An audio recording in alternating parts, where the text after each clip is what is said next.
Привет! Наверняка многие из вас уже видели кошек или собак в таких забавных костюмах.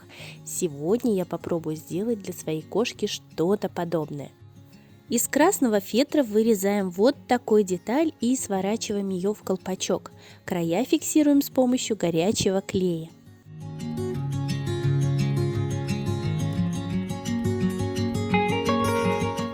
Теперь нам нужна резинка, ее приклеиваем или пришиваем на колпачок. И какой же гномик без бороды?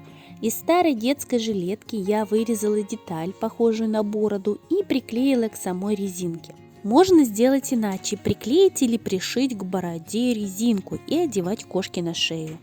Теперь приступим к самому главному. У себя я нашла вот такую ткань зеленого цвета, это хлопок. Вам же советую по возможности взять флис. Он хорош тем, что его края не сыпятся, а значит их не нужно обрабатывать. Прямоугольник складываем пополам и делаем отверстие для передних лап. Верхний край в районе шеи загибаем вниз на 2 см, скалываем и прошиваем по всей длине. С помощью булавки протягиваем резинку в только что подготовленное место. Затягиваем, зашиваем отверстие, фиксируя резинку, и отрезаем лишнее. Я уже загнула и прошила края курточки. Напомню, если у вас флис, этого делать не нужно. Теперь вырежем из той же ткани 4 прямоугольника. Детали побольше – это будущие штанины, а поменьше – фальш-ручки. Каждую деталь складываем лицевой стороной внутрь и прошиваем. Выворачиваем обе штанины на лицевую сторону и пришиваем курточки с изнаночной стороны.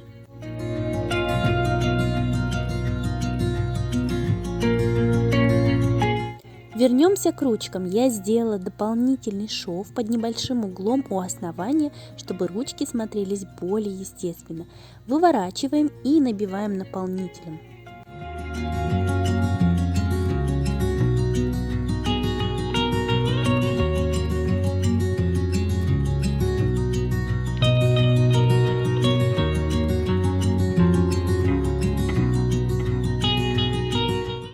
Из светло-коричневого цвета вырезала 4 детали по 2 на каждую ручку.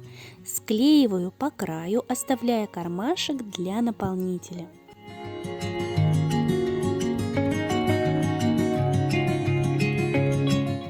И пришиваю нашу варежку к ручке.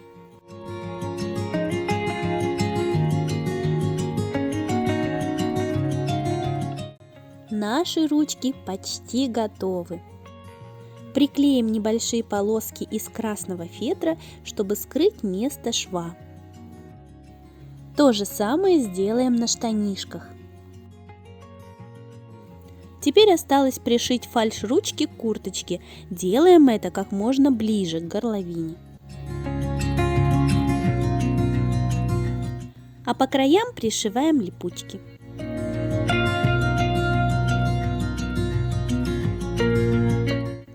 И все, наш костюм гнома готов.